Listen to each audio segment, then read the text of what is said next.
All right, and now we are going to go live on Facebook. Wait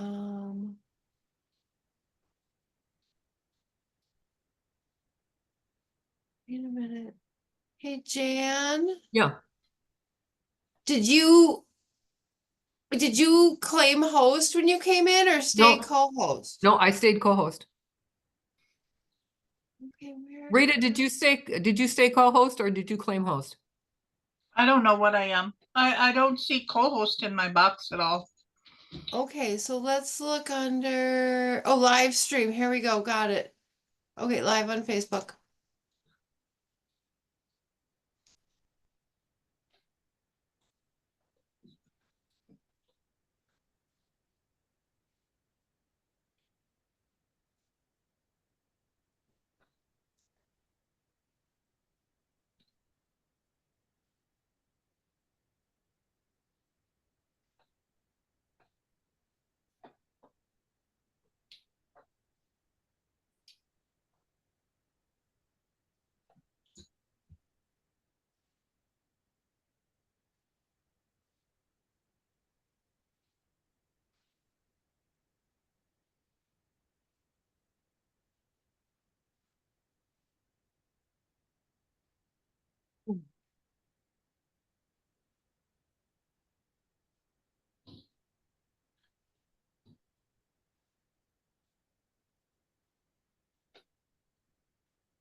Hi, everybody.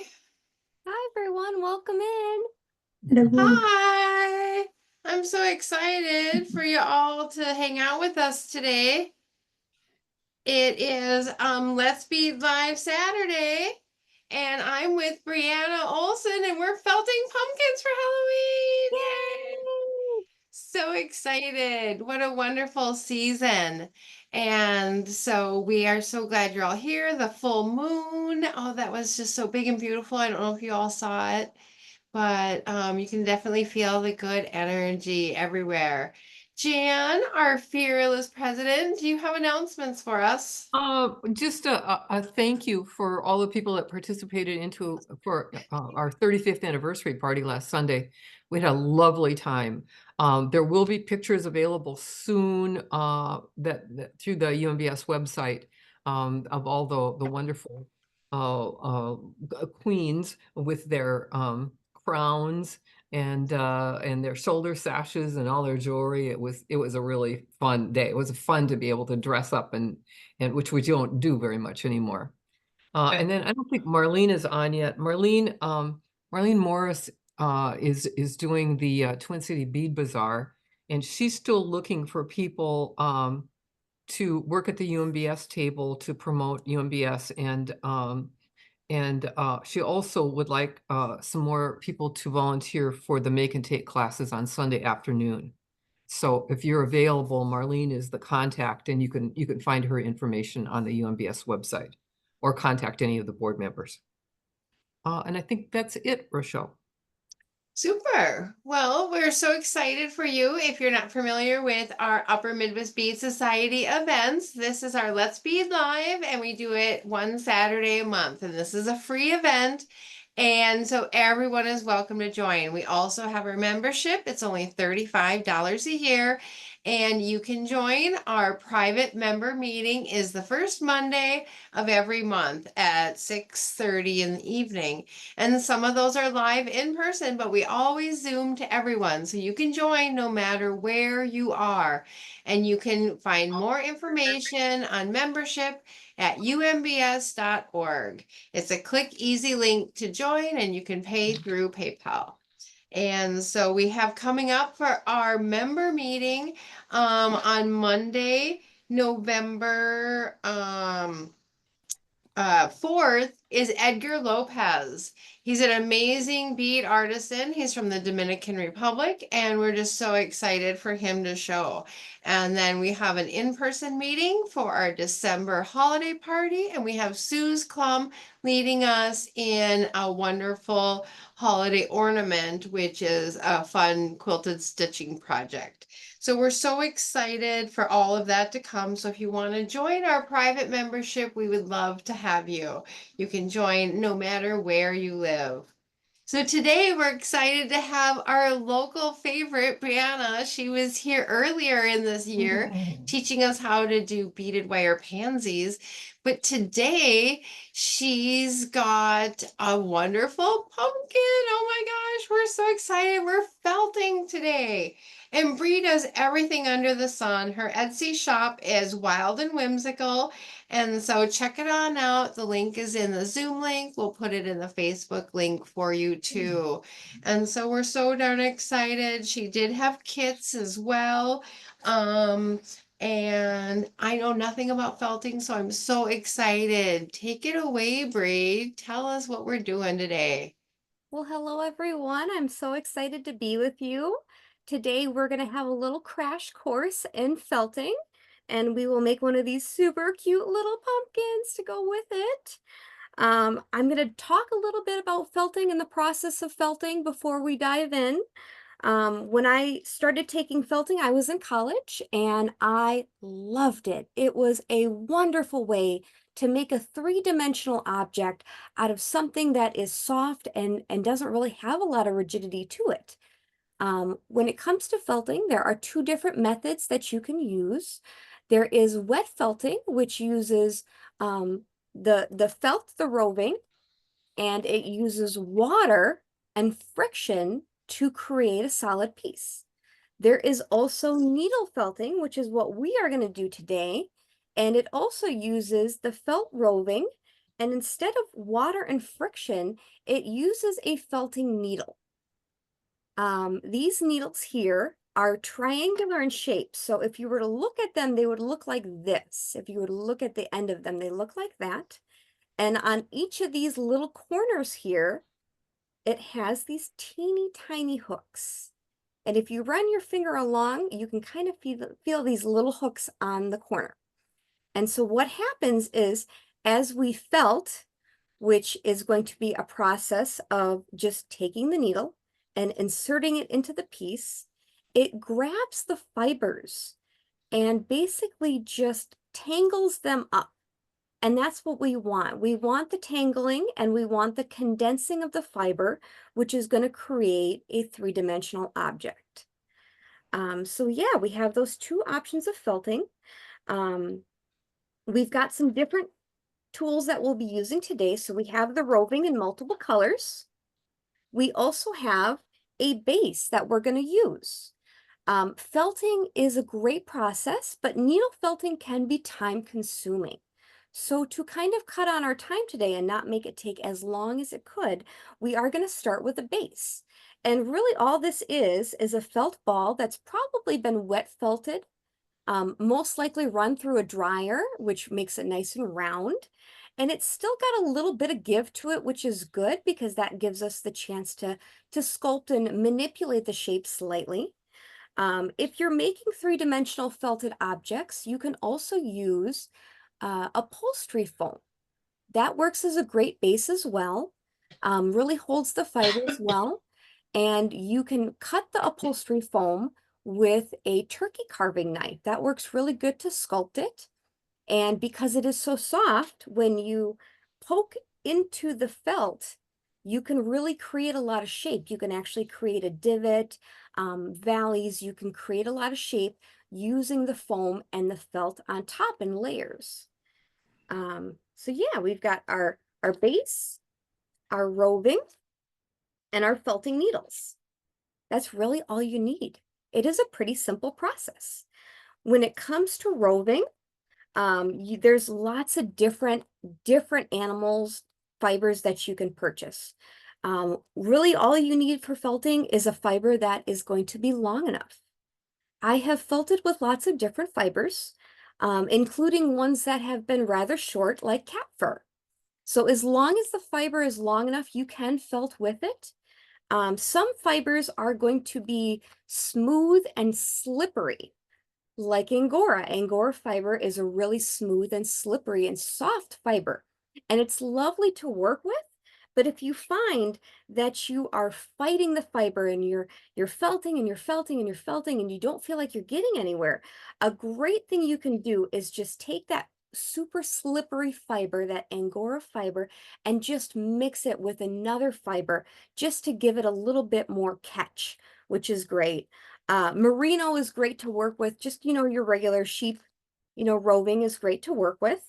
You can find it online, you can find it in your craft stores. Sometimes when it comes to the black can be a harder one to find. And sometimes when you buy it, say, from a really, really inexpensive store, sometimes it's not a great material to work with. It's got a lot of dye that's still remaining in the fiber. So the black one is a little bit trickier to find. I would recommend, if you can, touching the fiber before you purchase, just so you know what you're getting into, because you want something that's going to be smooth and, great to work with. You don't want something that's going to feel scratchy or it's going to have little, specks of black ink coming off it. You don't want that. In my kits today, I have provided you with the base, all your colors that you're going to need, and 3 felting needles, and 1 larger needle, which is going to be somewhat helpful setting up your lines and also running the ribbon through your felted ball at the end. So if you were to stick your needle through your ball from top to bottom, this really helps for you to see where the top of the pumpkin is and know where the bottom of the pumpkin is, and to have it be really nice and balanced instead of starting and possibly having it turn out kind of sideways. So that needle's there, it's just there to help you. It's kind of optional, but I included it just in case. And then before we get started, really one of the main things when it comes to needle felting, these needles are very delicate. They're very, very delicate. So when we do our felting, we are going to be inserting the needle straight in and pulling it straight out. We can also felt at an angle, but we are always going to be pushing the needle straight in and pulling the needle straight out. If you were to push it in and then slightly turn the needle before pulling it out, what happens is this bottom portion will snap in half. And a lot of times that will embed the tip of your needle into the middle of your felting piece, which makes it very hard to retrieve that little tip of the needle. Sometimes you can get in there with a pair of tweezers and pull it back out, but it's best to just try not to break your needles if possible. I did provide 3 needles just because if this is your first time felting, chances are you may break 1 or 2 needles, just kind of getting the feel of inserting the needle and not kind of turning the needle as you do so. So you've got a couple extras in case you break one. Another thing that I included in my kits, if you purchased one, was a little bonus fiber just to light up the eyes of your jack-o'-lantern if you so choose. This is totally optional. And another thing I included is a Band-Aid. And I included this Band-Aid because the way that the needle is, because it is triangular at the tip, if you do end up missing your felt and poking your finger, chances are that teeny, tiny poke will draw blood just because of the shape of the tip of the needle. And it's going to be teeny little spot of blood. You may not even feel it, but the Band-Aid's there just so that you can cover it up and you don't get any blood on your felting piece. That would be really bummer if you got a little spot of blood on there. It would be very hard to get off. So Band-Aid's there if you need it. And to just make things easier as you're going, you really want to try to keep your fingers away from where you are doing your felting. And so sometimes it's easier to have something soft to put this on. That way you can keep your fingers to the side while you have a base to stick that needle in. So if anybody wants to take a moment to go grab a little washcloth, a little something soft to put on their piece, feel free to go ahead and do that. Now I'll give you a few minutes to do so.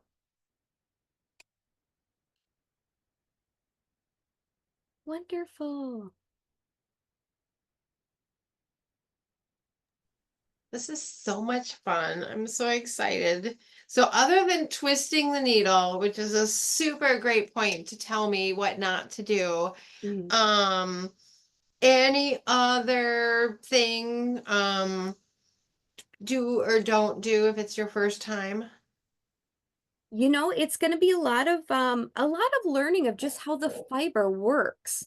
When you start with the fiber, it's very forgiving. Needle felting can be a very forgiving process. And so as you add a layer on top and you pin it down with your felting, if you decide, hey, you know, that just isn't where I want it to be, I need to adjust it, you can move it and manipulate it with the needle. But if it's just not what it needs to be, you can actually pull it off in a layer. The more you felt it, the harder it will be to do. But a lot of times the fiber will stick to the surface. And so it has a little bit of cling to it. And then as you felt, each time you insert that needle, you drive a tiny fiber into the center of the ball. And so if there's only a few spots where you've pinned it down, it is very easy to just pull up the layer and then move it, manipulate it. It's going to be a lot of friction and kind of shaping the fiber, but it is a really forgiving process. That's super good to know. I feel way better starting already. All right. Well, if everybody is back and is ready to start, we're going to go ahead and tackle this little pumpkin. Let's see here. Right here. Super duper. Wonderful. So the first thing we're going to do is establish these little lines that divide up the pumpkin. The reason I want to start with those lines is because they're going to be the closest and the flattest to the ball. The rest of this orange, I kind of want to come up in a rounded shape, kind of like the natural shape of the pumpkin would be, kind of round and almost bulbous in each of these sections. So the more you want it to stand off the piece, the further out that layer should be. And it's really all about the layers. And you can keep adding layers on top, which is going to only make it more interesting. It's going to just add a lot of dimension to it. So we will start with these little brown lines, and we'll start with our brown fiber. If you would like to portion it out, that's always a good idea. I have my pumpkin separated into 6 portions. So you could go ahead, and there's 2 ways of separating out your fiber. You can either pull it from the end like so and have a little bit to work with like that, or you can separate it from the side like this. Either way, you're going to end up with a long, narrow piece of the fiber. And you can manipulate this fiber by pulling on it. So if I want this little piece to be thinner, I just take either end and I just keep pulling until it's gotten to the thinness I want it. And so you'll have a nice long piece, not super thick. It's going to look a little bit wider than the ones on the pumpkin because it hasn't been felted yet. It's still kind of soft and fluffy. And so we'll start with that long piece. And this is where I find it can be helpful to establish the top and the bottom. Because if I do this freehand, sometimes my top doesn't end up exactly opposite from my bottom. So using that long needle, or even just a pin, a sewing pin can be helpful. With this needle, I'm just going to drive it straight through the ball from top to bottom. And then I know where my top and my bottom are, which can be helpful. And then what you'll do is you'll take your piece of roving, and I like to start at the top, but you can start at the bottom wherever you want it to be. And you're just going to lay it on top of the pumpkin. And I gave myself a little bit of extra at the top here, just a little bit. And I'm going to take my felting needle and I'm going to start at the top. I'm just laying it across.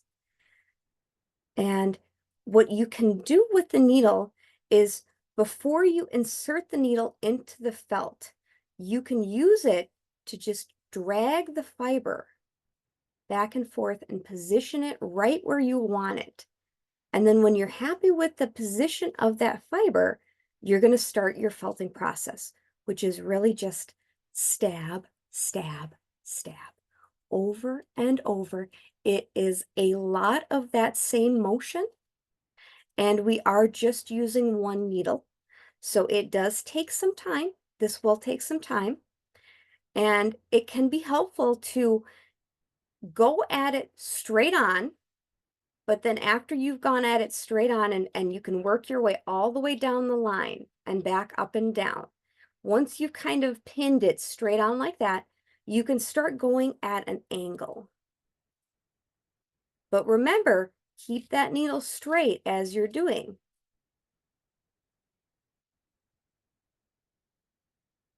And you're going to hear those fibers tangling.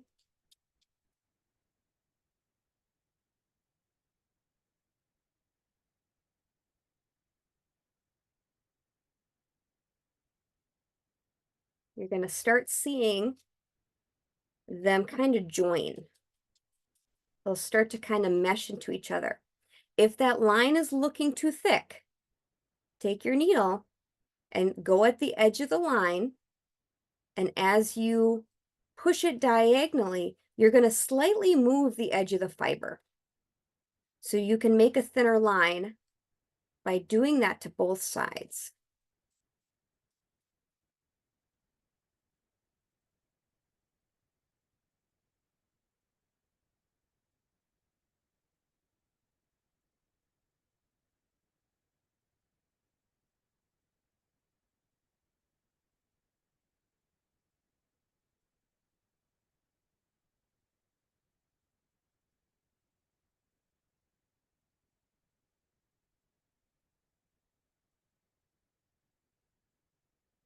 You can get going pretty quick. Once you feel confident with that needle, and watch your fingers.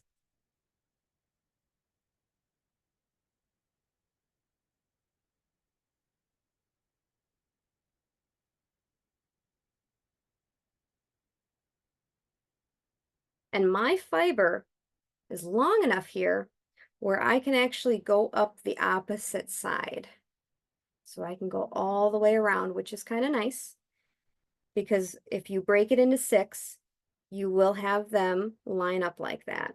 So you can take that line all the way around if you so choose.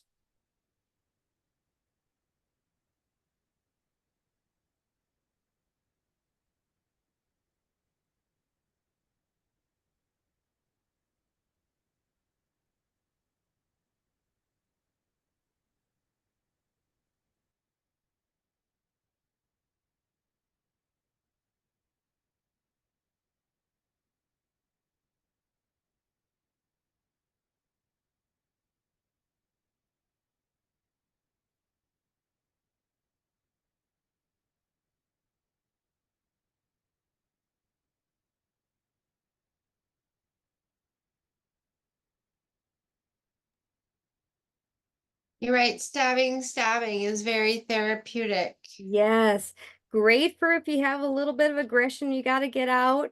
You can't really hurt the piece with this stabbing. The stabbing is going to be exactly what you need to create your pumpkin.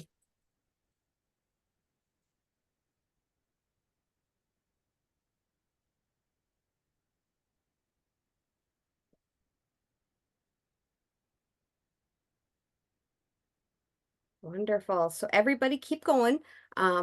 It's going to be a process. So, work at your own pace. Move on to the next step when you're ready.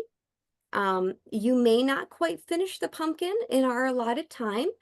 Feel free to work on it as long as you feel is necessary. The longer you work and the more you stab this piece, the more dimension it will have, the more shape it will have, and the more secure the felt will be to the base, which is always good. You don't want it so carefully pinned that it could fall apart over time. When it comes to felting, I like to remind people that felting is really meant to be something that is appreciated visually, and not meant to be a toy. I have had people buy my felted pieces and have them actually get attacked by their pets. And that's not something you want to happen, because the fiber is not good for them to ingest.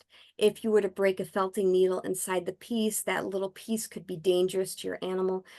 So I really recommend that these are more something for adults, something to be visually enjoyed. It's nice to have something that you can play with a little bit, but I wouldn't recommend it as a toy. All right, so as you guys keep going, I'm just going to show you a little demonstration of what it looks like to remove the felting if you need to reposition it. Just so you guys don't have to do this yourself to experience what it's going to look like. It's really simple, and as you pull it off, see, it doesn't really want to come off too easy, but it does come off. And as it does come off, can you see all these little guys that are sticking in there? They don't want to come out, but they will come out. Just that little bit of felting has already created a pretty solid line. It's on there pretty good. It doesn't really want to come off, but you can pull it off if you need to reposition. And if you were to look really closely, there's just a couple little fibers still embedded along that line, but mostly it's gone. So if you need to, feel free to remove a layer, reposition, get it just the way you want it. And then really your fiber is okay. There's nothing wrong with your fiber. You can reuse it. Sometimes what will happen is if it gets too short, if you get too short of a piece, it's harder to work with. But if you use it in layers, creating layers to just build up to what you had before, and any extra you can pull away. But yeah, it works just fine to just go right back over that same piece, reuse it. It's still good to do.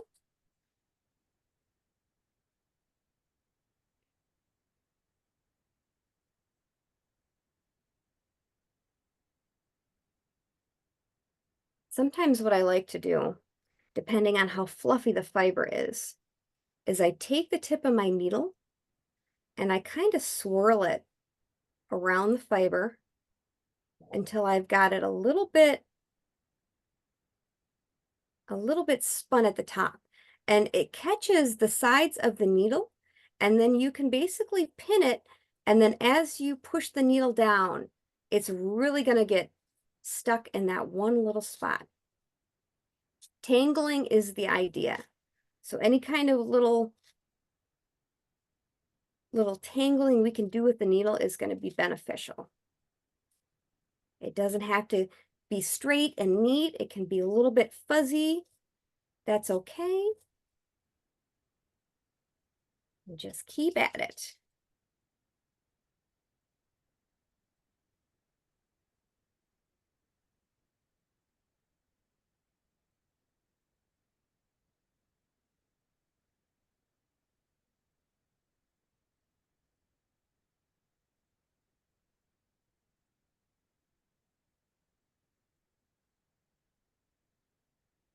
Use your fingers, get in there, do what you got to do to position that fiber correctly.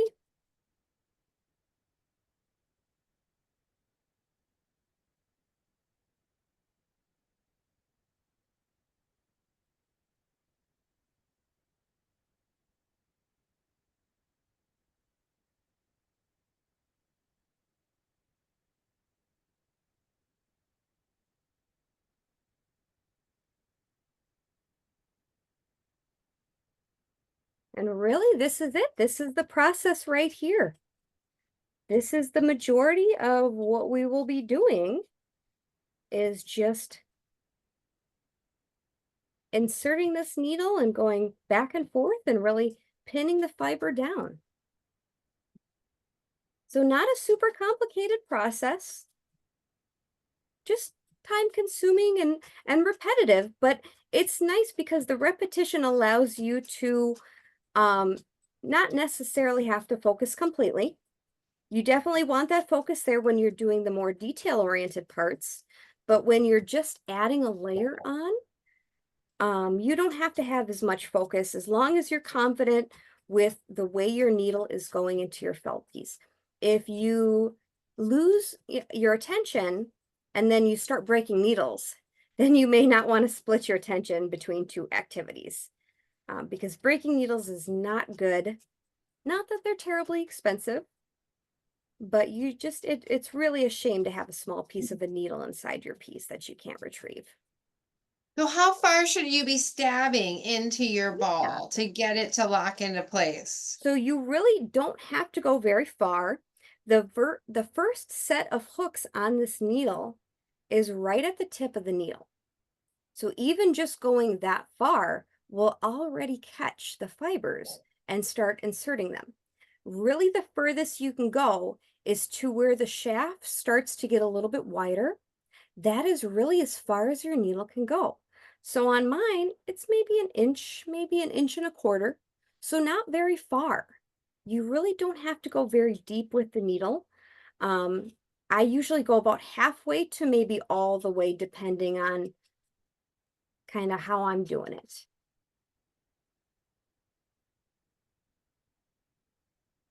But not too far.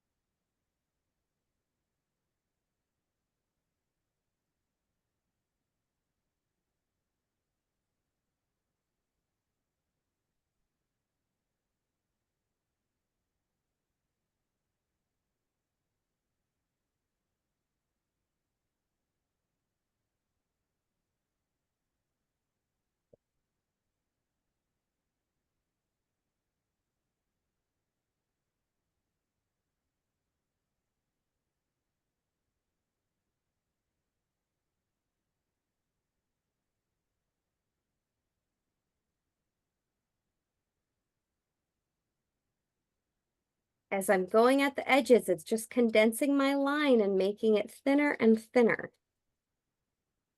And go as thin as you want. It's really up to you. Your jack-o'-lantern can look however you'd like it to look. Pumpkins really have a good variety of shapes and sizes, and so there's really no wrong way to do it. Whatever feels good to you, I would go with that. They should have some character.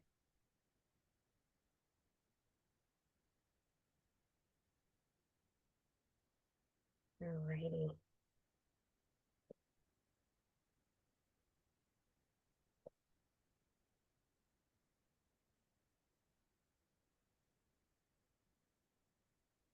So I'm just going to keep establishing these lines. I'm going to do a couple more. I don't want to go faster than everybody else, so I may just pin down each of these lines and then I'll talk briefly on moving to the next step. But go as fast as you'd like. Yeah, I'm sure some people are much faster than I am. But there's no judgment in felting or beading or anything. No, absolutely not.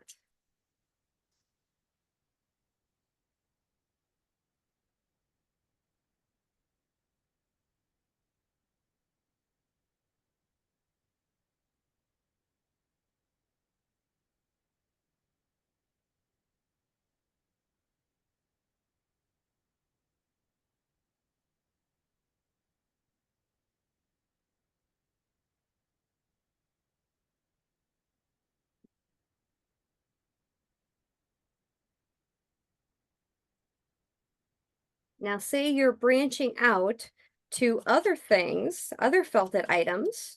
If you make, say, a creature, a little animal, you may want to make an armature on the inside of the piece.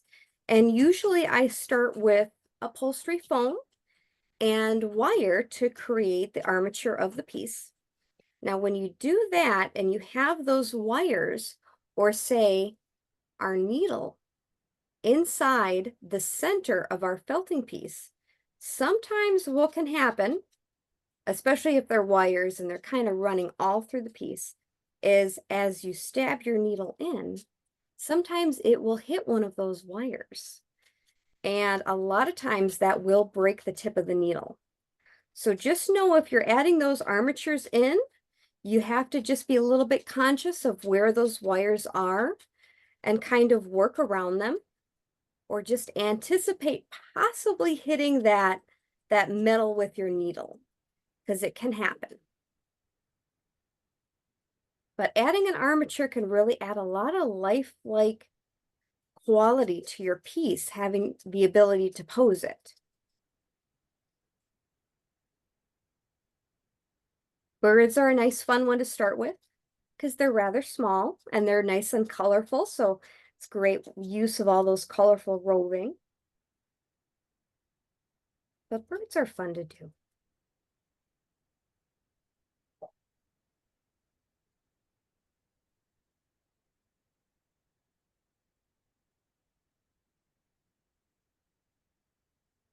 I've got this little tail at the top here, this little bit that's coming off.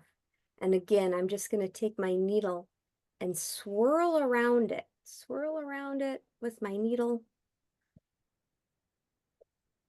And then when it's caught up in the needle and it's twisted around the tip of the needle, that's when I'm going to drive it down. Try to get those little end pieces.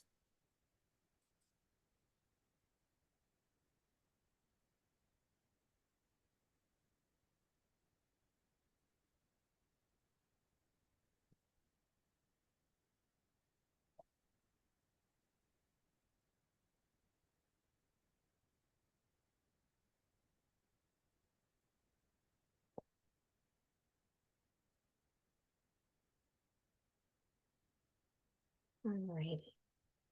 I am going to go ahead and add another line on mine now. I've got one that goes around it.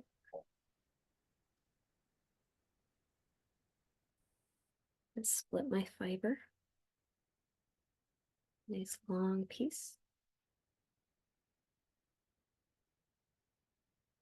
And then when you add on your next piece, you're going to want to break each of your half into thirds.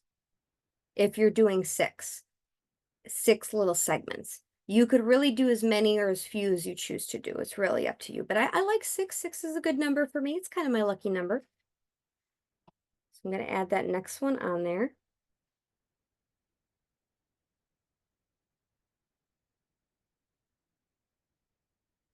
And this piece is nice and long, so I might even just take it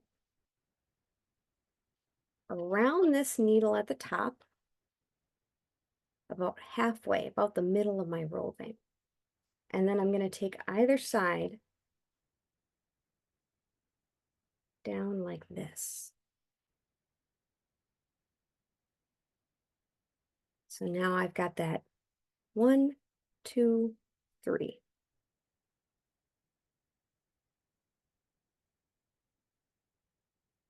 Put that pinned.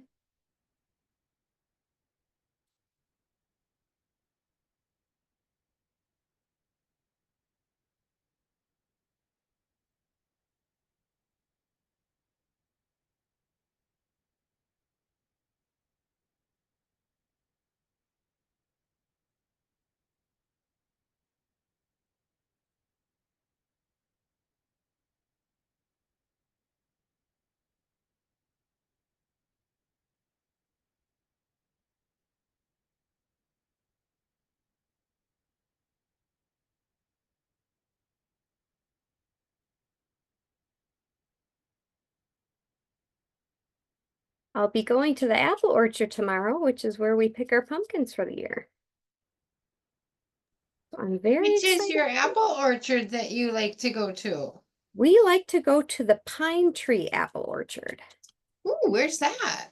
Gosh, I trying to remember exactly where it's at. We go all the time, but it's kind of up north. Hmm. And it's a lovely, lovely orchard. And they have a pick your own pumpkin patch. So you can romp out into the pumpkin patch and find one that's still on the vine and cut it free, and just feels really like you found the pumpkin yourself. I love it. I love it. And it's a lot of fun. And then they have the most delicious apple treats you could ever imagine. That's the best part. Oh, yes. It always tends to be my birthday gift as we go to the apple orchard. Well, isn't it the fabulous time, because your birthday time of year, is always so special. And so I love it. It's Yeah, harvest time. exactly. Yep, I was celebrating my birthday yesterday and it was a lovely day. So magical for you. Yes.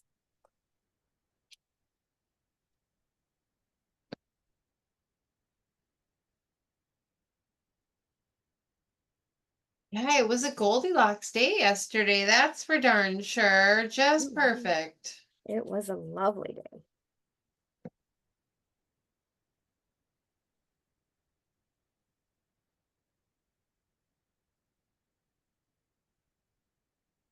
Yeah, I was working at Lotus Beads yesterday. It was a lot of fun. It was busy because it's MEA weekend. Oh, The kids are sure. out of school, everybody's out having fun.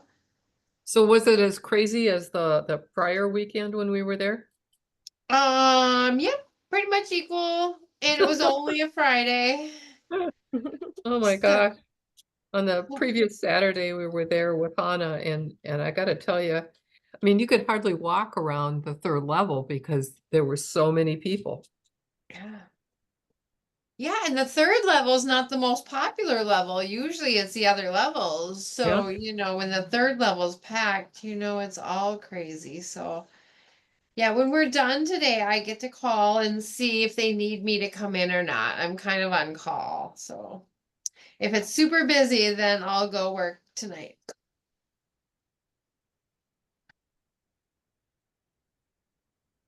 Well, it must be kind of fun this time of the year, though. It is, and next week, or is it whatever Halloween week is, we get to dress up. Yay. Yeah. Oh, so fun. Do you know if they'll be doing a costume contest at the Bee Bazaar? I don't know. We did it one year when it was actually Halloween, the day when we were there. But that's something we'll have to ask them if they're doing that again, because I know you won that contest, if I That remember was right. so Didn't you, Bree? fun. Yes, me and Shelly won together as Alice and the Mad Hatter. Oh my gosh. And it was so fun. It was lovely. And then I think you won again when you were a fawn, didn't you? Yes. When I played the character that I used to play out at the Minnesota Renaissance, Yeah.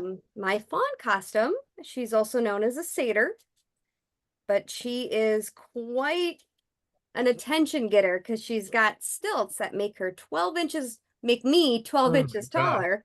You were walking So around the Renaissance Festival on stilts? yes, I was employed as a children's character for 6 seasons, so 6 years. And in those 6 years, I only fell once. Wow. Wow. So pretty good. I've gotten very good at walking in those stilts. And I feel like the key to not falling when you're walking in stilts out at the Renaissance is just constantly being able to pick your feet up fast. As soon as you Ah, start to trip, you got to pick those feet up and get right back absolutely. on that right path again.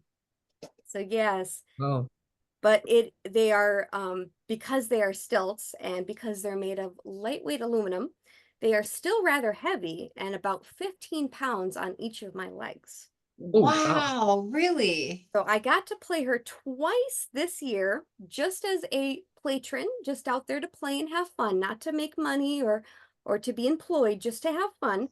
Oh, it was exhausting. It has been probably about 4 years since I was employed as a children's character. So it's been a while that I haven't been in those stilts.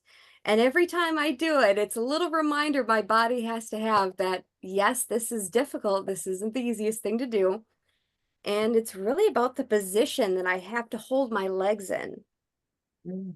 because the stilt is a lot like a platform high heel shoe. Mhm. So it holds my legs at an angle and forces me to kind of hold a squatting position, which is just exhausting for your legs after some time. Okay, I'm going to add my last lines onto this side of the pumpkin, and I'm going to do the same thing. I'm going to just grab another piece of roving, and I'm going to pull it just a little bit longer. I'm going to hook it around the top of the needle because I think that worked really well. Halfway point, and then just bring it down. Kind of looks like a basketball right now, but it's going to be a pumpkin. You could always make a basketball. But we'll get those in position. And then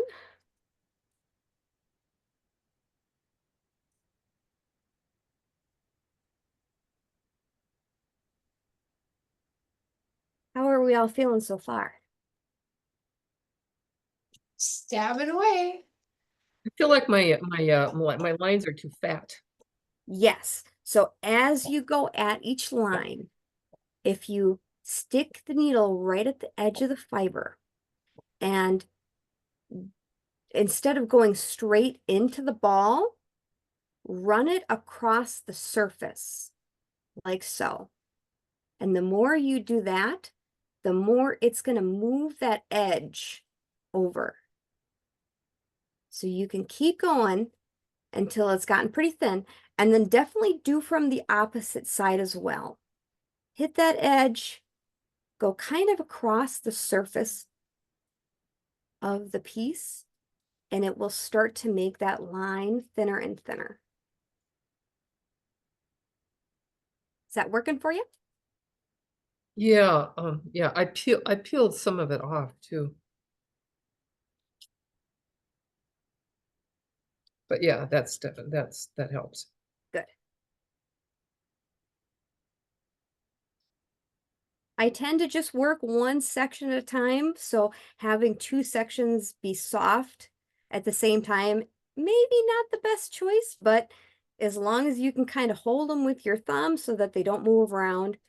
And then once you get them pinned, then you're good to go. Then you can really do a lot with positioning and moving that line as much as you need it. But I would not recommend adding a lot of layers that you aren't going to pin down just because they're going to move around. If they're not pinned, they're going to flop around and cause you trouble. Woo, he jumped right out of my hand.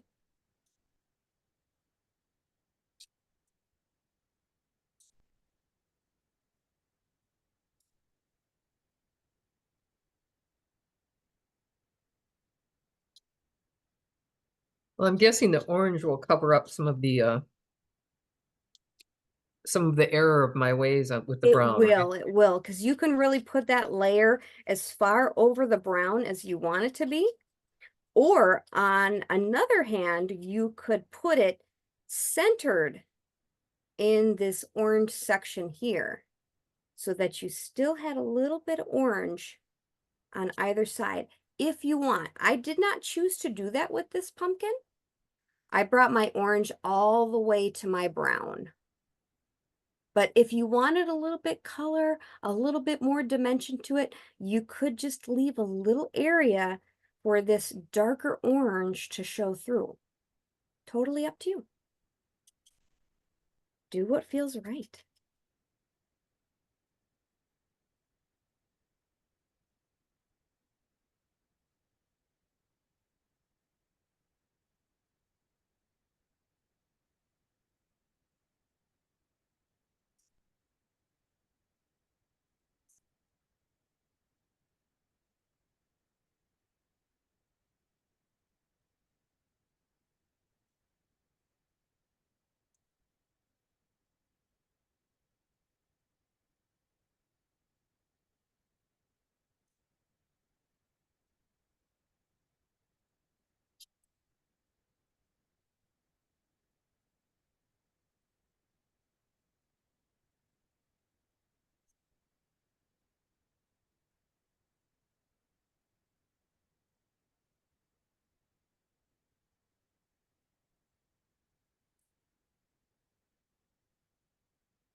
I absolutely love pumpkins. I love them so much. And last year I started getting into all the varieties of different pumpkins you can get now. And there are so many different beautiful pumpkins out there. There are pink ones and white ones and Oh, ones that really? have veins on them now and all kinds of different pumpkins. And man, are they just gorgeous. I bought some that were so beautiful I didn't want to carve them. And so are they all edible, all these crazy different kinds? You know, I want to say that some are better for cooking than others. The one that I came across last year, I think was called a bloody eye. And it Oh, wow. literally was a white pumpkin that had veins of red all up the sides. And I had just never seen a pumpkin like that before. I just thought it was fascinating. But I really like the pink ones too. But I think that those ones are meant to be more ornamental. I don't Gotcha. know if they're as yummy to eat. All right, I got to tell you, pink pumpkins just seems wrong. I know. You Come know, I on. don't know why I think they're so cute. I don't They probably know. are cute, but it just does seem wrong. Yeah. You know what's fun are the ones that are all bumpy and they have all the warts on them. Those are the ones I like. I think they're so cool.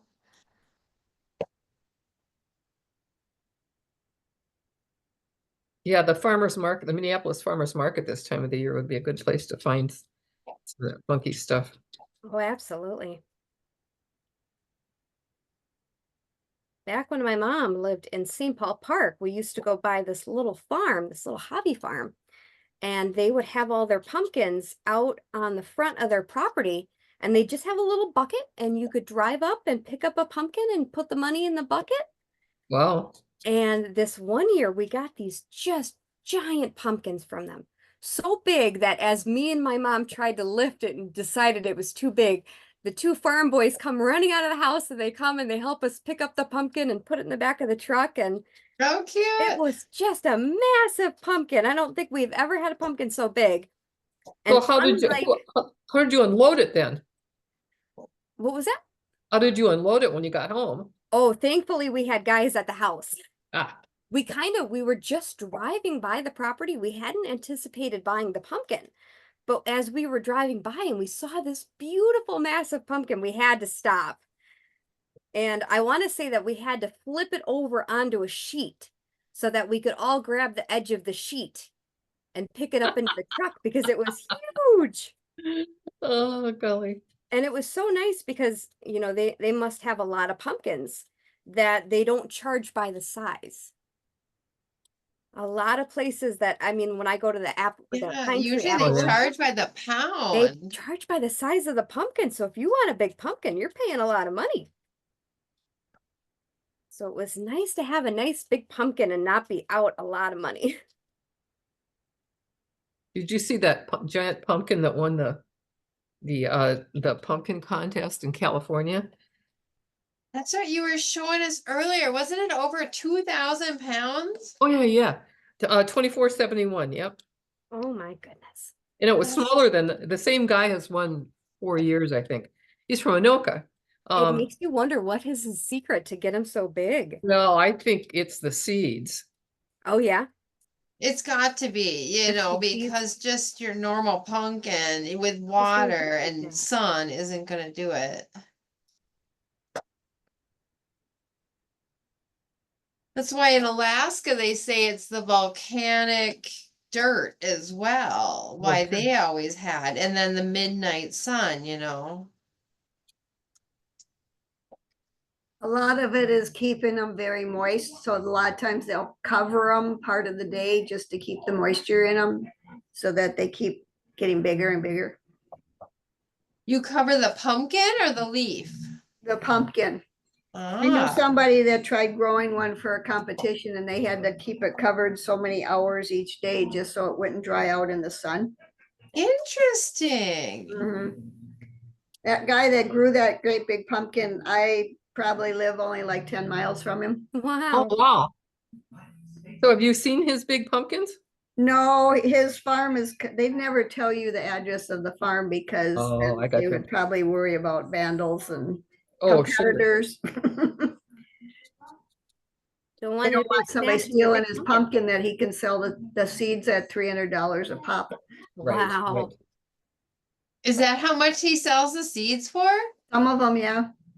Wow. So besides the prize money for winning, he also gets the money when he carves it up and sells the seeds out of it too. I would really like to see one of those big pumpkins carved. That would be so cool. I don't think I've ever seen a Well, really big one carved. Yeah, they have the The- outrageous pumpkin carving show on Magnolia Network. It's Oh, or those the really home cooking channel or one of those HGTVs. oh, I love it. those really big pumpkins aren't round though. They're kind of They're all They're different all weird kinds of shapes. they're kind of smushed. Yeah. Okay. Here's how mine is looking so far. So good. Pretty good, pretty good. I was noticing that the ball was kind of taking on an oblong shape as I was working, almost looking like a football. And really, there's not much that you have to do to fix it. You know, roll it in your hands a couple times. You know, you'll kind of get that nice round shape back if it's starting to go a little oblong on you. I had a friend that knew, I don't, maybe it's you, I don't know, somebody that does felting, and she gave me this little frog. Oh, look And how he's been cute. felted. Oh, that's adorable. Oh, And she put a button on the bottom for him to sit on. oh, Oh, that's wow. so cute. That's very smart to put a button there. I would have never thought of that. It's That cute. is definitely something you could do with your pumpkin if you wanted to. He sits pretty good. He sits pretty well. I think what happens is those lines at the bottom kind of create a nice flat base.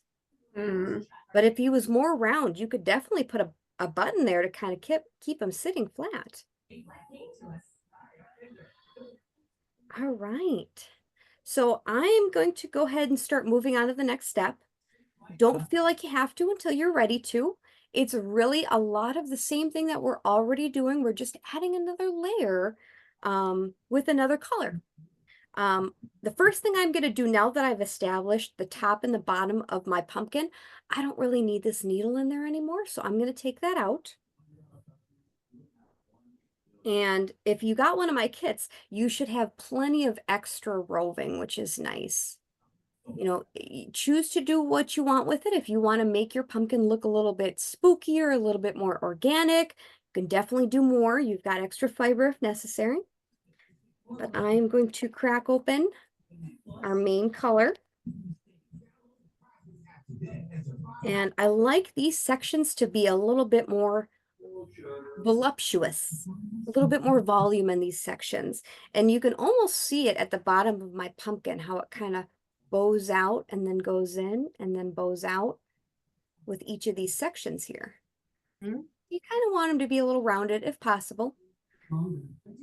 And so I've got this nice big thing of fiber here. And because we don't want nice long lines, I'm going to pull from the end for this one. And I want to say that when I was doing this before, pretty much one pull is the right amount for each of these sections. It's going to look a little big, but you kind of want that because you want that volume. So I'm just going to grab the end and I'm just going to pull. And that's a nice little segment to work with. It looks a little bit big, but that's okay. Don't worry about that. And I like to kind of work my way from the middle.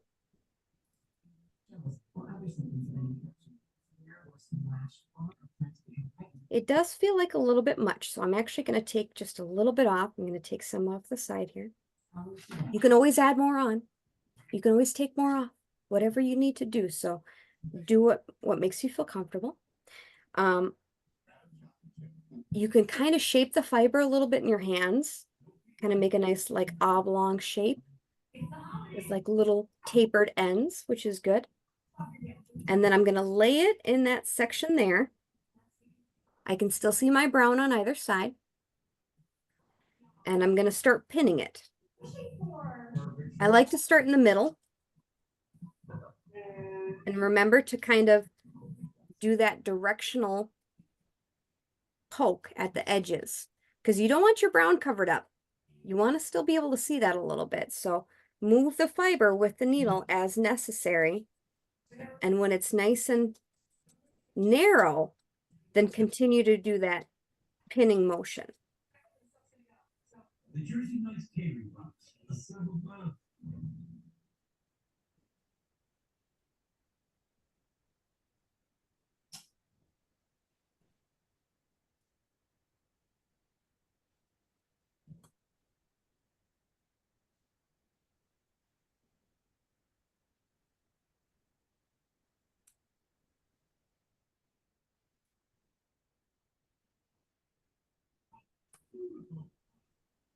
When you get up to the top, where it's coming over the top, what I like to do is I find where the top is meant to be, really about there.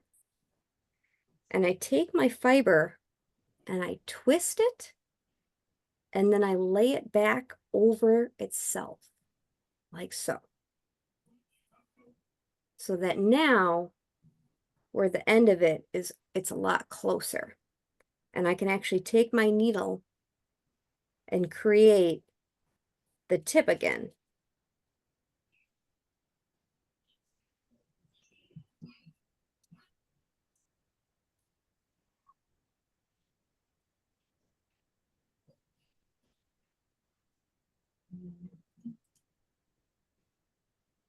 Those little brown dividers are your guidelines. They help keep you in your little section.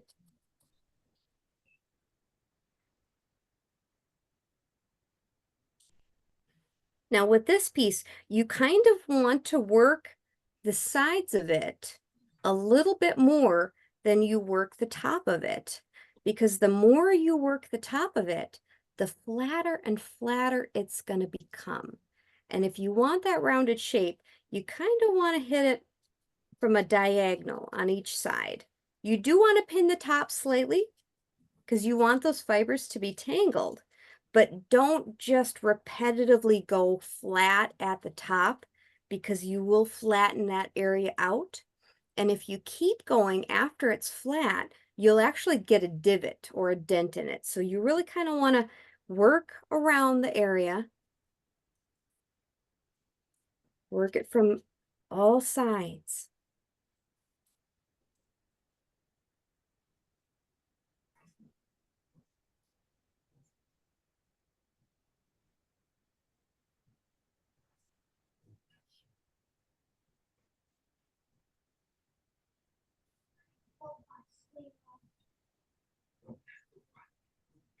Oh, shit.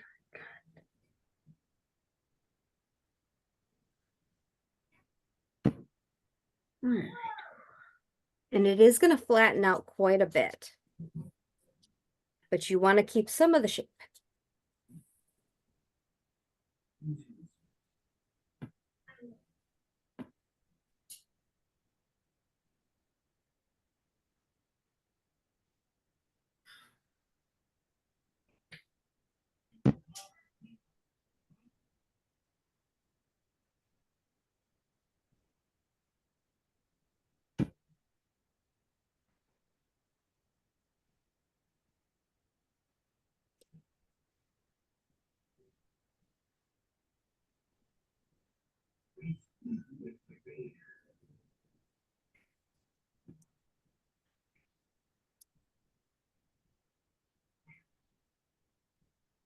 What's looking so far?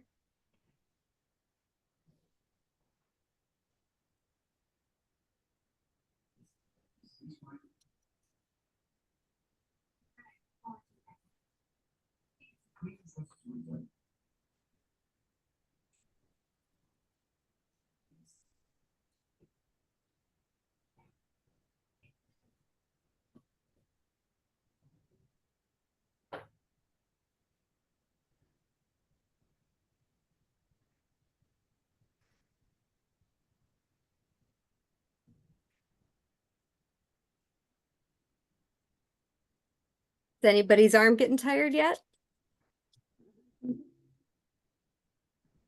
I've poked myself 1 or 2 times, but I haven't bled yet. Oh, good. Oh, good.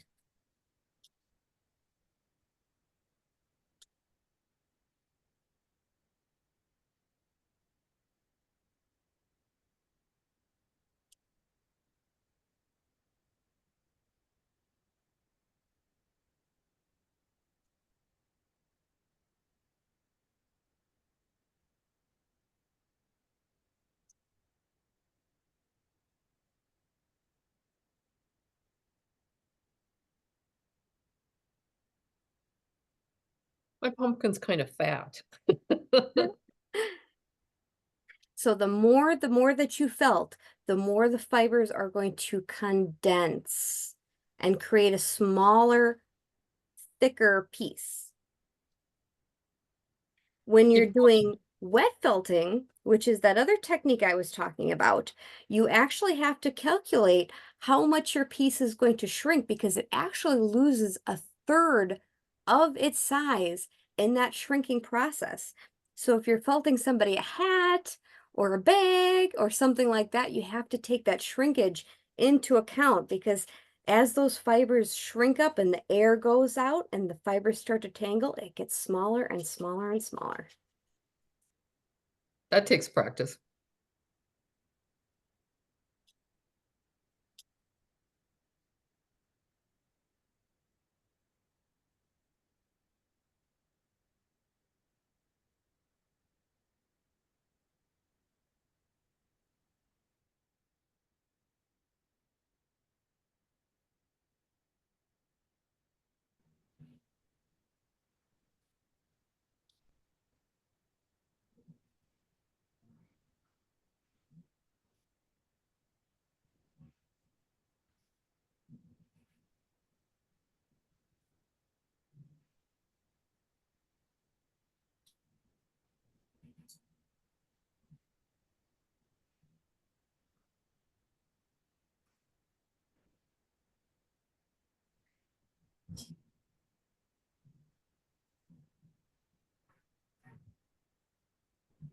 Now, if you were working with a larger piece, a much larger piece, they do sell handles for the felting needles that have holes where you can place multiple needles. A lot of times it's somewhere like 3 to 5 to 7 needles at a time, and usually in a space about that big. And so you can take the handle and insert multiple needles at once if it is a larger piece. For a piece this small, we probably just need 1 needle at a time.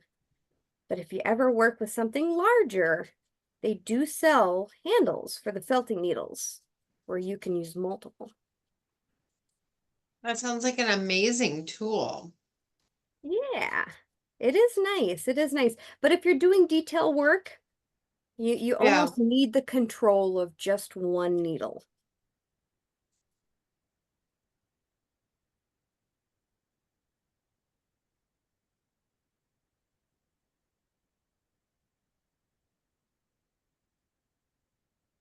But like at our bead society, Liana had a whole entire vest that had been felted and then additions put on top of it by hand, you could tell. And it was just beautiful. So yeah, So that was a because lot of territory. there really is. You could take probably even like a flannel shirt and just add something to the surface of it because it's such a fibery, soft consistency that the felt would stick to it really, really well. I should try that. I have lots of flannels. Yeah, anything soft enough, anything that has a nice fiber to it is going to take well to any kind of felting. But then how do you clean it after that? That does become a little bit tricky. Because it is wool, you would want to treat it like something that is going to be 100% wool. The more you wash it and the more soap and friction that you get, again, you're going to get shrinkage. It's going to want to get smaller and smaller. So you do have to care for it correctly, especially if it's on a piece of clothing that has a different type of material. You don't want one section to shrink while the other section stays the same, and then you're going to have a kind of a funny little spot there. So Right. it is a little bit tricky to take care of. Again, that's why I think it works well as, you know, just a piece of art versus something that's going to be too overly functional, just because it can be tricky to care for. So, but if you hand wash it and then blocked it, you know, laid it out Oh, on something. yes, absolutely. And with wool, it's not like you have to wash it every time you wear it. No. Okay, well, mine's kind of fat, but it's cute. Nice. So I'm going to do the same thing I did at the top to the bottom here, where I'm going to try to calculate where the tip of the fiber is going to go to. And then I'm just going to take the top and do a twist and then fold it back on itself like that. The little taily parts come in and smooth them like that. So I have a little bit of a bump at the top here, and I'm just going to try to go through that bump, and I want my needle to go to the furthest spot where the orange goes. Get it all the way into that little corner.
See, I've now been able to basically drag the fiber all the way to the center here. It wanted to stop about there, but I've been able to kind of pull it forward.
I still have this kind of like bumpy spot right here. And it's going out a little bit maybe further than I wanted to. So I'm literally going to go almost in a circular motion around it. I want to hit it from as many angles as I can. That's just going to help to condense that shape. Well, every pumpkin has a little character. Yeah, see, and that's what's great about this particular one is really there's no wrong move. You can really have it look however you want it to look because pumpkins are organic and they just sometimes they got a lot of character. Yeah. I also think it looks a little bit better if it's a little bit smaller on the top and then a little bit wider on the bottom. Doesn't have to be perfect. Probably sits a little bit better if it's a It's a little little bit better bigger. that way. Yep, absolutely. So yeah, go at each section until you're happy with it, until you're happy with that shape, and then feel free to move on to the next section. You can always go back and redo it, right? Yes, absolutely. If you change your mind later and you're like, you know what, that's still a little bit bigger than I want it to be, then just keep going at it.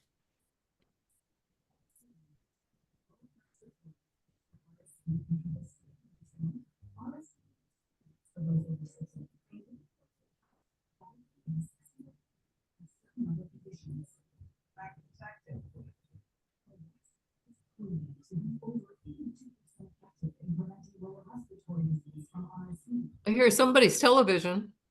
Hmm. Not mine. The so you would finish one section though before you started another one? Yes, and I do that because if I've got another section on there, it's really hard to hold one section in place while you're working on the other section. It's going to want to come loose and fall off. So one at a time is usually good unless you're able to kind of have your hand hold it in place while you're working until you're ready to move on to that section. But that might take a little bit more hand control than you want to give. You know, it's nice to just be able to focus on one area at a time. Mm-hmm. And then you're done. It's like progress, Yeah, yeah.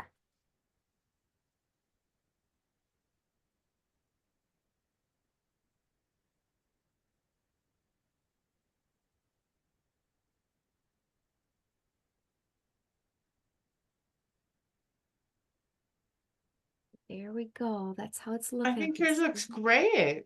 Can still see the brown on either side. I've got a little bit more dimension to the piece now. Mm-hmm. I think I'm going to move on to the next section. I'm going to grab myself another piece of roving. Oh no, my pumpkin. Okay. Okay. Take a little bit off. This one's almost got like a little lump in there.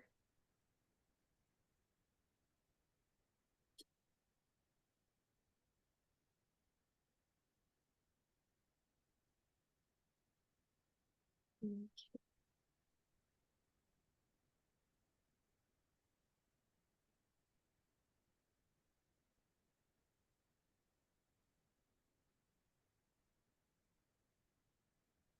Right across the piece and then start in the middle. I like to start in the middle.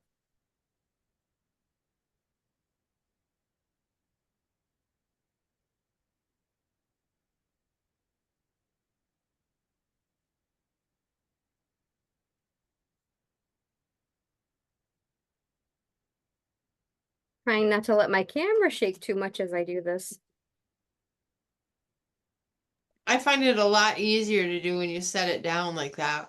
Yeah.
Does anyone here like to roast their pumpkin seeds?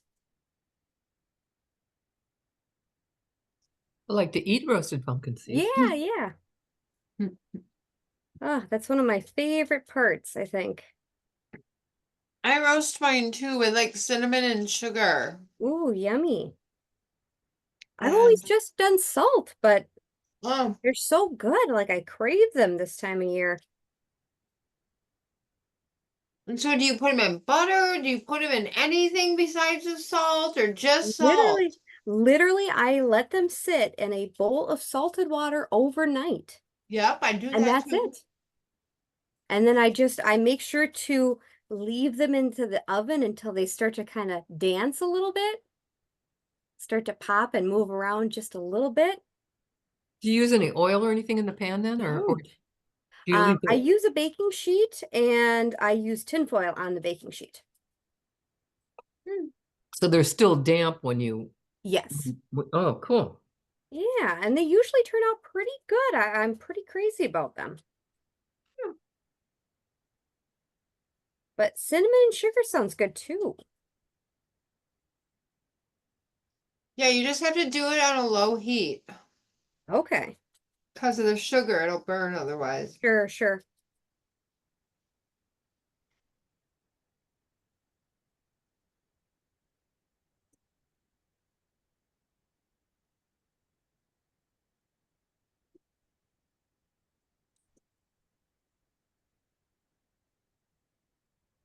But that little twist technique, I mean, you just crank it in there. It's so perfect. You make it look so easy. It works pretty good. Well, one thing that I try not to do when I'm working on a felted piece is I try not to get excited and go in there with a pair of scissors and snip. Mm-hmm. What ends up happening is you just create a really harsh edge, which is very hard to blend into the rest of the piece. So at all possible, if it feels like it's just too long, pull it apart and let those fibers naturally just separate. Because then you're going to be able to hide the edge of it much better. It's going to blend into the piece much better. Scissors are just not the way to go when it comes to felting. Not unless you're doing wet felting and you're cutting shapes out and things like that. But needle felting, I almost never need my scissors.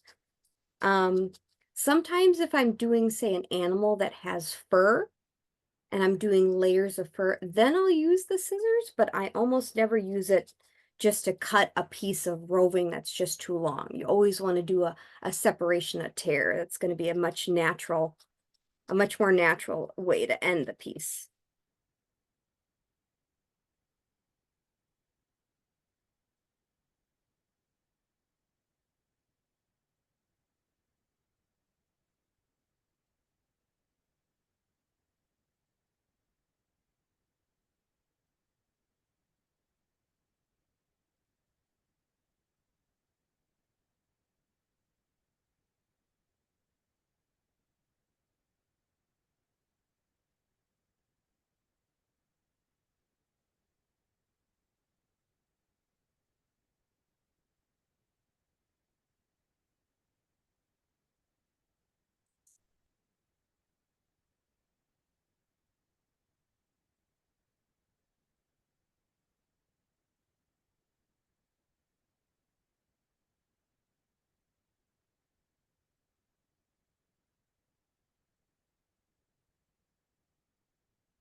And there's the kind of the difference between a section that's just started and one that's been nicely condensed. So it really does go down quite a bit. Can really add a lot of shaping to it.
Now, one thing you want to think about when you're storing these pieces, say if you're going to have it as a Halloween decoration and you want to bring it out each year, try to keep them as free from dust as possible. Dust is not a great thing to interact with your felt just because it's going to want to get in the fiber. So try to keep it free of dust as much as possible.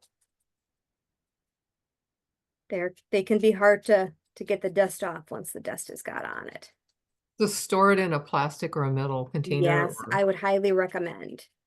Also, when you're storing it, try not to store it with anything that's too fibery, or, you know, say if you were to store it with a towel, if it were to get moved around, pull the fibers on your piece, which wouldn't be good. You'd want something nice and smooth that's not going to disturb the fibers on your piece.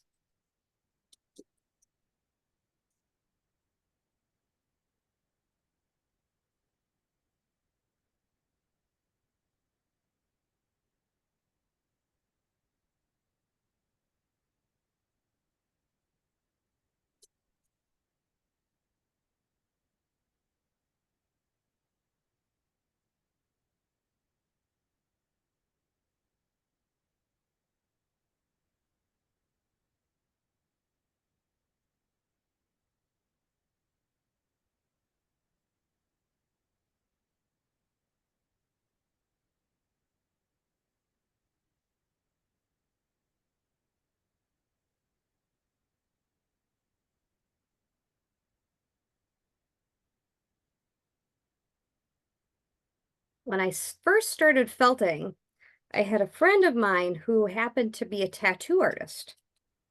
And he said, wow, you know, it would be really, really great if we could take a tattoo gun and replace the needle with one of your felting needles, and then you would have an automatic felting gun. And we did try it. We did try it, but it was a little bit harder to control, and it went very, very fast. Faster than I can go. Well, I would think it would be so automatic and easy peasy, but no, it didn't work. You know, it worked okay, but I felt like I lost the control that I have when I'm just doing it by hand, and I can kind of pick and choose where the needle goes, and I've got a lot of control over it. Where that needle gun was a little bit too fast, and it just, you know, it was going so quick, it was almost hard to change directions and be able to kind of cover a larger area. It really was, it would be good for doing kind of a small spot, especially if you wanted to do a spot that sank in, because it was so aggressive in one area that it would almost create like a divot in your piece. It was almost too good at felting. But it was an idea. Yeah, if it had a slower speed, maybe. Exactly. That would have been nice. You could control the speed of it.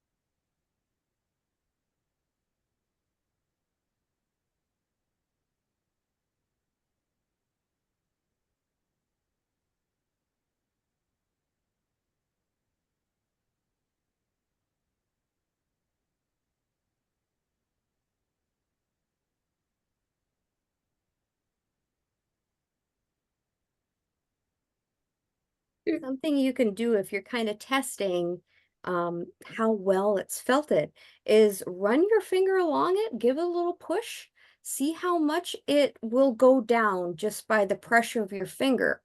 If it's going down a lot, then you still have a lot of air in there that you can really, you know, get rid of by just continuing to felt. But yeah, kind of getting an idea of how solid it is, because it'll definitely feel more solid when it's more felted.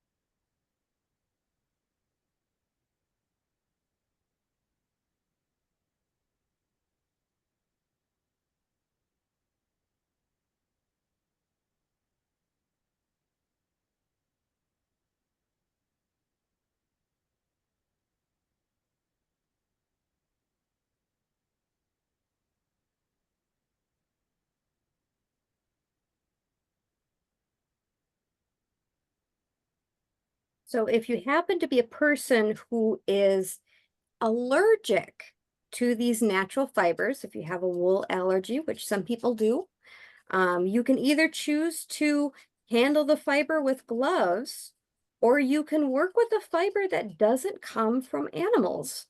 Recently, I came across a fiber made from corn, which was really fascinating. It almost felt like the strings at the top of an ear of corn, but more fine. And when you rubbed them together, they almost had like a squeaky quality to them. But they worked great for felting. And the color was also really lovely. They take on color really well too. So there are hypoallergenic options out there if you or anyone you know has a sensitivity to the wool itself.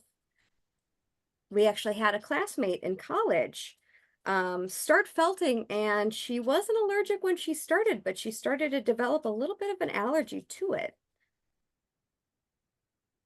Some people are just more sensitive than others.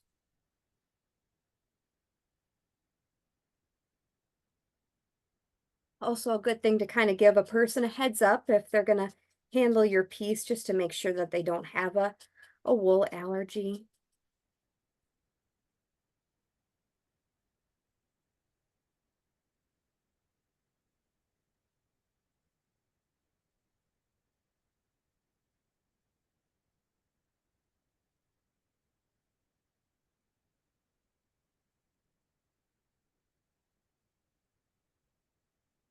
Okay.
Rochelle, I'm just checking. We have till 3 today?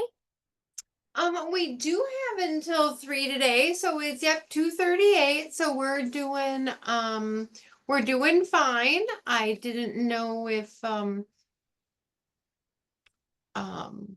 where what you guys are way farther than I am, so no judgment. I will finish eventually. So Sounds good. I think what I'm That's going to why, do, yeah. I think what I'll do, just so that I can explain as much of this piece as possible, is I'm going to do one more section, and then we'll talk about adding the face, and then we'll talk about the stem at the top, because the stem at the top is a little bit more freeform. It's not done on the base, so it's just a little bit different handling this freeform part than just adding a layer to the base. So I'm just going to add one more section, and then we'll talk about doing the face. Sounds super duper. How do you get all that creepy goodness in there? He's actually very cute. He's not a very creepy jack-o'-lantern at all. No, he's not too. But you could give him a spooky, funny face. You could make a really funny face too. You could. You could do all kinds. I kind of went for the classic. Mm-hmm. I totally understand. And it's everybody gets to do their pumpkin in their own way. It's like doing your makeup, you Yeah. know?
So Rochelle, if you dress up for Halloween, do you know what you're gonna dress up as? Well, that's the thing is we get to dress up at work the week of Halloween. So I'm working 2 days that week. So that gives me two costumes. So I think I want to wear my fairy, Queen of the Fairies again. The one Nice. I wore for the 35th anniversary party. And you have this great crown. I did. I won the crown contest. Did you? And so it was just really pretty. It's kind of an adaptation of my Renaissance fair costume, just Sure. with more velvet added and stuff. Nice. And so but then the other day I'm wondering, I mean, I don't know, I could be a cheerleader or I could be a Girl Scout. I have my Girl Scout uniform and I have my friend's cheerleader uniform along with my letter jacket from high school. Oh, fun. And I have my original Girl Scout outfit, so I could totally wear that. That would be an idea. Otherwise, um, I have a great roadkill costume. Really? Yeah. Roadkill. Okay, describe that. It is a gray fleece that goes from the floor around over my head and back down to the floor. So it looks like the road. It has the white stripes down the middle of the road, you know. And then there are stuffed animals and Barbie dolls Oh torn to gosh, shreds that is all over it, that is plastered with blood. hilarious. Beanie Babies. Oh There's goodness. Oscar the Grouch, like smashed in his trash can. Oh gosh. And then your head, of course, sticks out of the middle of the road. So then you're also part of the carnage, usually, if you want to be. And then it's just fleece, so it goes over anything you wear. Your arms just stick out the sides. So yeah, you're the road with all the kill all over you. What That sounds pretty inspired you to good. make that? Well, I have made three renditions of it over the years, with different things. One of them had a Barney even on it, and that really traumatized the kids to see Barney all like, mangled and so it's so yeah, I've had it over 20 years, this particular rendition of it. It's warm and anybody can wear it, so I've loaned it out to many friends. Nice, very nice. So did you stitch all these things on there or They're glue? either stitched or hot glued on there, yeah. Like the Barbies, they're glued on. Um, It must weigh a little then. it does weigh a little bit. It's kind of like one of those interactive security blankets, I kind of figure, because you can play with this stuff and there's like some of it makes noise, when you squeeze it and it's just kind of yeah, it's kind of crazy. Because Ragstock used to make us dress up every day of October, Oh wow. and it was a lot of fun. So I don't know. So you had at least 5 costumes, so you had one each day or I had over 30 costumes. Wow. Never yeah. wear the same thing twice. Oh my goodness. That sounds like so much fun. We had a day where you would dress as your coworker, your favorite coworker to Oh, that's impersonate. hilarious. That's hilarious. And so, but nobody would tell like which coworker you were gonna be. You just show up and then, you try to guess which coworker you were. And it was really funny because one day, like 6 of us all came dressed as the same guy. That's And hilarious. it was really fun. We all glued facial hair to our big mutton chops and, That's it was really fun. Okay, we are getting a little short on time, so I'm going to quickly talk about doing the face and doing the stem. And then you've pretty much learned really what you need to know to finish this piece, but I want to make sure that I've got time for any questions, if anybody has any remaining questions. But to doing the face, you're going to work with a smaller piece of roving. So take a little bit from the end. Just a little bit. Just a little. Oh, that bit. is a really little bit. Just a little bit. And then what you're going to do is you're going to start that felting process by basically just taking it in your hands and rolling it into a ball. Mm. Doesn't have to be perfect. It's like a little fuzz ball. Nothing too impressive, but it gives you a nice little round condensed shape to work with. And then when I was doing the eyes for my pumpkin, I liked to do the face across half of the pumpkin so it spans 3 of these sections, and the eyes are over each of these lines. The nose is centered between one of these sections, and then the mouth spans all 3 sections. So to get it nice and centered, you may want to start with the nose. And so just pop it on there right in the middle. It's going to look really big. It's going to look really big right now. But again, as we go, it's going to get smaller and smaller. I'm going to start from the center of it and just get it pinned. Just pin it down so that it's not moving around on you. And then once you've got it pinned and it's not just going to fall right off, then you're going to want to start working kind of the shape, the triangular shape or whatever shape you choose your nose to be. And you're going to accomplish that by basically working the edge of the piece, push the fiber toward the center of it, and then you can also create the tips by pushing away. So tips, you're going to want to work the edge of it and push away from it. For the flat parts, you're going to want to work the edge and push it toward the center. And it'll just take a little bit to get it right. Use your fingers to kind of get in there and just coax the fiber to do what you want it to do. But the more condensed it's going to get, the easier it'll be to see the shape that you're making.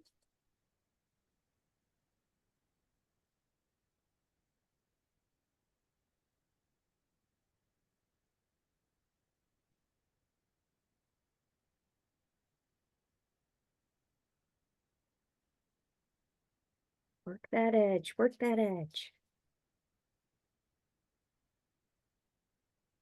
Make sure it's not so big that it's dominating your face. You want to make sure you've got lots of rooms for your eyes and your mouth. And you see how I'm creating that edge by going, I'm working along the edge, pushing that fiber in, work along that edge.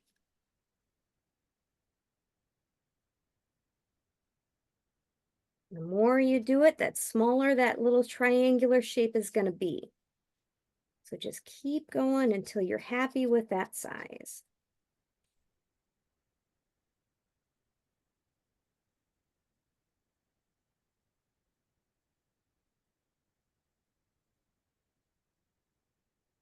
Now, if you wanted to be really inventive and create a lot of dimension to your piece, you could always start with the nose, the eyes, and the mouth, and then build the orange around that, and you would look like you had the recessed eyes, nose, and mouth, which would look really good, but it would take a little bit more time and attention to create the orange around the black. But just changing up your layers can really change up the appearance of the finished product.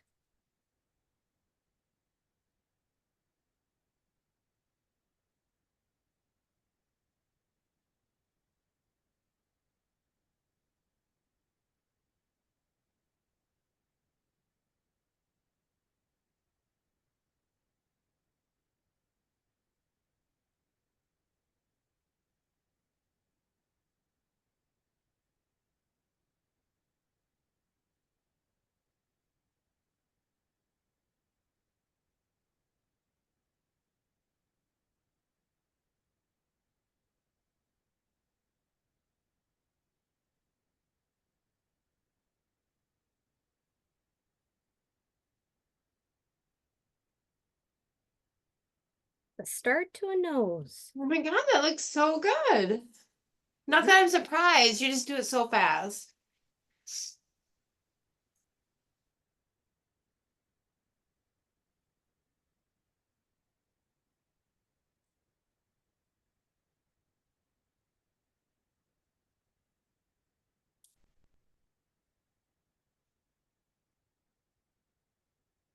All right. So yeah, you'll do the same thing for the eyes, which is pretty easy. I like to center the tip of the triangle over one of these lines. That just helps me to get them centered. Not that they have to be centered. If you do them off center, it might give them more character. But if you're trying to replicate this pumpkin, I like to do it right over these lines here. And then with the mouth, you're going to have a nice long strand, a nice long strand.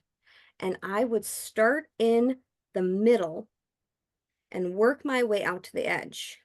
Now, as I did his mouth, I believe I started down at this point here, and then after I was able to tack that point, I pulled the fiber up on either side, tacked that point, pulled it down, tacked that point, and then pulled it back up. So I kind of went like up, down, just to create that zigzag. And then again, if it's too wide for you, just work the edge of it, condense it, make it smaller.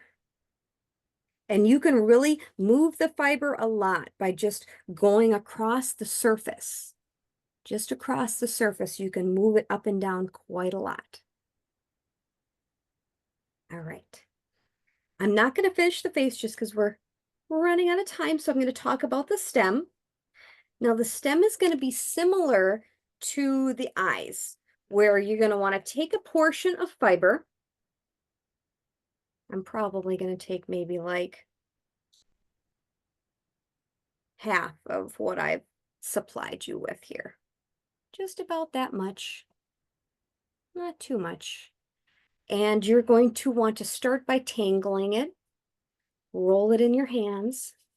And with this one, instead of rolling it in a ball, I do more of like a snake. And it doesn't have to be perfect. It's not going to look like anything amazing. It's like a wad of fiber.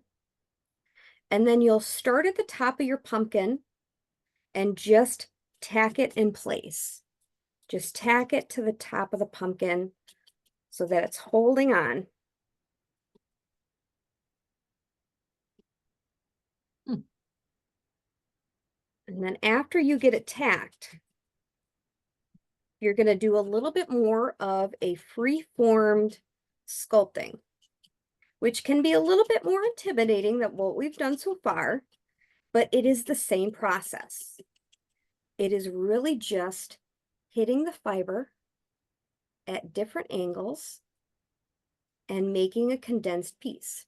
You can kind of use your fingers to scrunch it up, and you're just going to want to go around from all sides, all the way around. Work it, work it, work it.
So while you're doing that, do you have a favorite project or like what are you currently working on right now? So right now I'm working on a request from my mom. She really wants a beautiful picture of Santa for Christmas. So I'm painting her a portrait of Santa right now. Wow. Yeah, and he just looks like a beautiful classic Santa, and he's got his little hand up to his mouth saying, shh. Like a Victorian Christmas kind of look? Yeah, he's Nice. definitely an old school Santa, so that's really fun. Me and my mom were really big into the holidays, so that's been fun. Love it. I love it. Although around this time of year, I usually do my pumpkin pie earrings, which are really fun to do too. And so what don't you do? I mean, there you like I work with don't. every single solitary medium. So what I don't do is I'm not big on computers. I never Okay. have been. So I don't do computer generated art. That's the only thing I don't really do. All right, it's hard to see it now, but it is condensing. It really It is. is condensing. So just keep working your way all the way around it. Oh, All the way around. You're pushing the fibers in and you're wanting to create that nice long narrow stem. Once you've got the green on there, I like to go back in with just a little bit of brown just to kind of mhm. join these two areas in. I think that's kind of nice. My stem ended up being a little bit long, so I kind of wanted to give it a little curly cue. So I actually bent it back down and pinned it like that. That is something that you can do with felting is if you need to attach something and you don't want to felt it, you can stitch it on there. So the stem is just stitched down and it has this little leaf attached to there as well. So you could always do a leaf felting. You could always make a felted leaf, but I've just got a little glass leaf on there. And then again, that nice long needle that I've provided you with, you can either run the ribbon all the way through the pumpkin, which is one option, or you can just do it straight through the stem. I went sideways through the stem like so. And you're going to have a little bit of ribbon so that if you want to make it into an ornament to hang, you can do so. Hmm. And that is really how you make a pumpkin. Does anybody have any questions before we finish? It is so darn cute. How are we feeling? Can we see how this is a time-consuming process? Oh, absolutely. I can definitely see how that could be, but you're sitting there watching television, visiting, it's not like you have to count beads and count No, this so that you're so into your own thing. absolutely. Okay, but watching television is dangerous because I looked up and stabbed my finger. Oh, yeah. yeah. Oh, bad aim. And so would you spray fixative this at all or do anything to help with it setting or changing or to avoid that dust thing or no, there's really just put it out for a while and then store properly away? Yes, that's what I would recommend, just because the fiber is porous. So anything that you were to try to apply to the surface is going to change it quite a bit. If you were to try to add, say, like a fixative on there, it would probably coat the outside and make it kind of funny. It may give it a weird texture, weird appearance. So I've always left them as is. Um, and yeah, just really storing them, caring for them, not letting your dog get a hold of them, that kind of thing is really important. And if anything ever got on it, like say if you were, there's can you just go and add more later? Like I can't get out the stain, but could I cover it up? You absolutely could. You absolutely could. You could even, if you had to do a little surgery, say there was a little spot that you just couldn't get out and you didn't want to create more over that, you could always cut a little section out and then fill with remaining fiber to kind of bridge that area there. That's the great thing about it is that there's really, I mean, you don't necessarily have to be finished with the piece. It can always be in a state of, constant change, and you can change it as many times or as much as you like. That's just so Keep cool. your remnants, I right? love that. And so do you want to show anybody how far you got? Does anybody want to I show know us 2 your hours was, masterpiece? Jan, do you want to show us? let's see.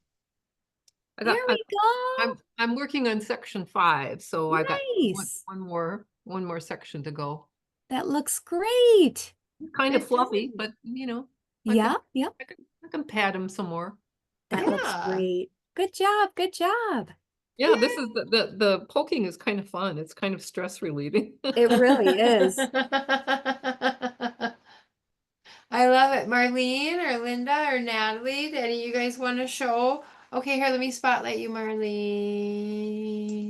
There we go. Let's see, Marlene. Oh my gosh, you're hilarious. You switched. You are muted. You know that, right? But we figured it out. You're adorable. Oh my gosh.